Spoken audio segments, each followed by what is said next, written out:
Gigantesque librairie au cœur de l'Europe, la Foire du Livre de Bruxelles est devenue en un peu plus de 40 ans un événement culturel majeur. Les éditeurs de France, de Suisse, du Luxembourg et du Québec y côtoient leurs confrères francophones de Belgique. C'est pour faire connaître ces ouvrages qui sont réalisés, de manière à communiquer et donc donner un petit peu, de faire passer la connaissance sur ces livres qui sont tout à fait particuliers. À savoir, ce sont des ouvrages qui sont entièrement illuminés, calligraphiés, comme ça ne se fait plus depuis plus de 600 ans. Mais si la foire se veut un lieu de l'expression francophone, elle défend aussi avec ardeur et persuasion sa dimension internationale et se tourne vers l'inépuisable richesse des auteurs du monde entier. Je viens du Bénin et je suis venu participer justement à la Foire du Livre de Bruxelles pour parler de mes œuvres, parler de mon travail. Et parler un peu de mon parcours. Avec le concours de l'ONG Coopération Éducation Culture, l'édition 2018 de la Foire du Livre de Bruxelles accueille le pavillon des lettres d'Afrique qui, au-delà de sa mission principale de faciliter les échanges entre les auteurs et les professionnels africains, a choisi de s'ouvrir aux pays des Caraïbes et du Pacifique pour soutenir la diversité culturelle et encourager les opportunités de collaboration. On n'a pas l'habitude de voir l'Afrique présente sur ses surfaces lors d'événements internationaux. Quand chaque pays vient tout seul, ils ont, comme ici, vous le voyez, des petits stands.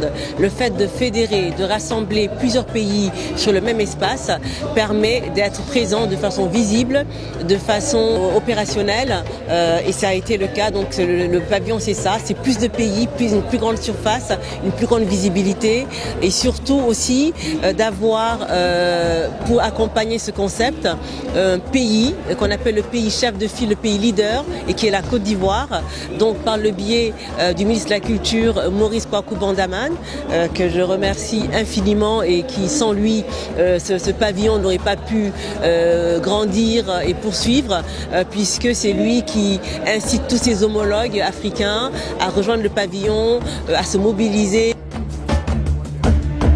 Inspiré par la pensée de Léopold Sédar Senghor, qui appelle au dialogue des cultures, les fondateurs de l'ONG Coopération Éducation Culture, CEC en sigle, soulignent l'importance de la culture comme lieu de rencontre et la diversité culturelle comme source de tolérance et de rapprochement entre les peuples. CEC, c'est une ONG belge culturelle qui existe depuis 40 ans cette année et qui, depuis toutes ces années, a mis en avant et pris comme action prioritaire de promouvoir les littératures d'Afrique et des Caraïbes. En 2010, au moment du cinquantenaire des indépendances, avec la Foire du Livre, on avait créé un stand échappée africaine qui était un petit peu plus conséquent que les stands qu'on avait avant et qui nous a aussi permis de lancer cette idée de toujours augmenter la visibilité de ces littératures au sein de la foire. Au sud, la mission du CEC est de renforcer les actions qui mettent la culture au cœur du processus de développement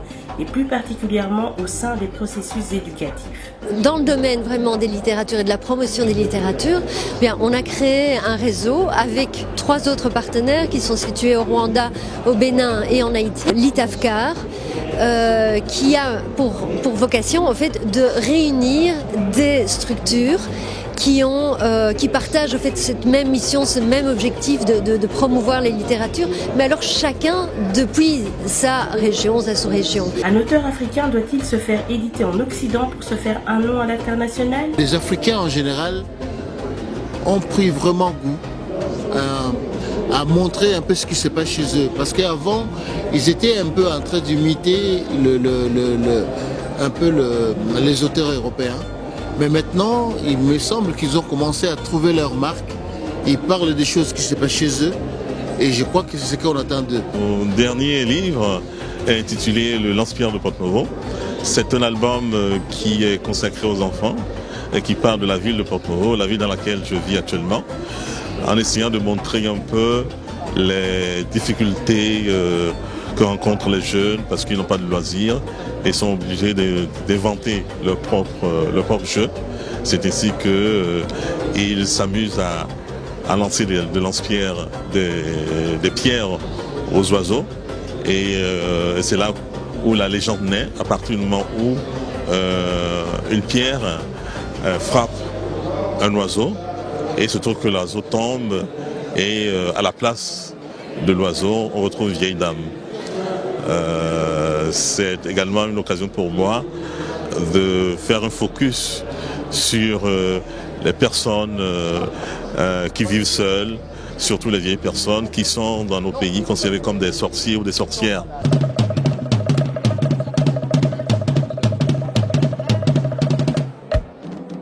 Le champ éditorial en Afrique francophone est resté jusqu'aux années 60 quasiment inexistant, de par la volonté de la puissance française de mettre en place un modèle bibliologique qui tendait à limiter la création de structures de production locales, imprimeries, maisons d'édition et à promouvoir l'édition métropolitaine.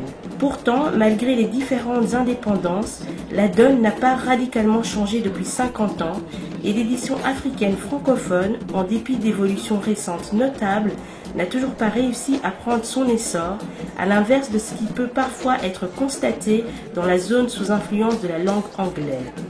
Voilà pourquoi le concept du pavillon des lettres d'Afrique se positionne comme un espace de rassemblement des pays africains sur cet enjeu de promotion littéraire pour aboutir à une mutualisation et une véritable synergie de nombreuses manifestations littéraires organisées sur le continent et souvent méconnues du public et de la presse internationale. Pour monter un pavillon sur 4 jours, ça nécessite 1 an de travail. Parce que pour pouvoir mettre d'accord tout le monde, chercher les financements, les partenaires, les auteurs, etc., je passe le reste du temps à voyager, à faire du lobbying, à aller expliquer et convaincre les organisations internationales, parce que là, vous ne le voyez pas sur Bruxelles, mais sur Paris, on a la CEDEAO, on a l'UEMOA, on a l'UNESCO, donc tous ces gens-là, il faut aller les voir, les convaincre. Et puis, sinon, j'ai une agence que je viens de créer qui s'appelle ACA, Agence culturelle africaine, qui est basée à Dakar, et en fait, qui permet de faire la promotion de tout ce qui est industrie culturelle et créative africaine.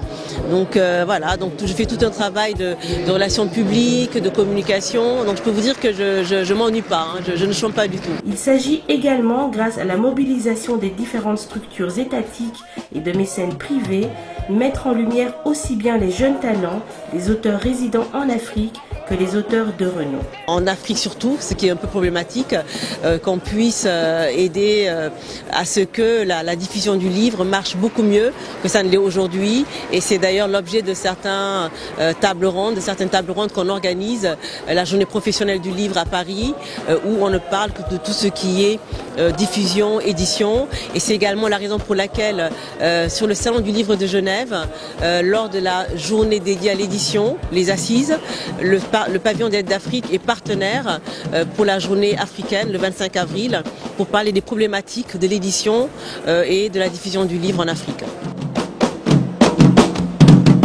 L'édition connaît de profonds bouleversements. Entre le cybermarchand et l'apparition des tablettes, phablettes et autres e-books, la lecture semble être entrée dans une nouvelle ère. Lisons-nous moins ou différemment? Quels effets ces changements engendrent-ils dans les habitudes du lecteur et de l'auteur?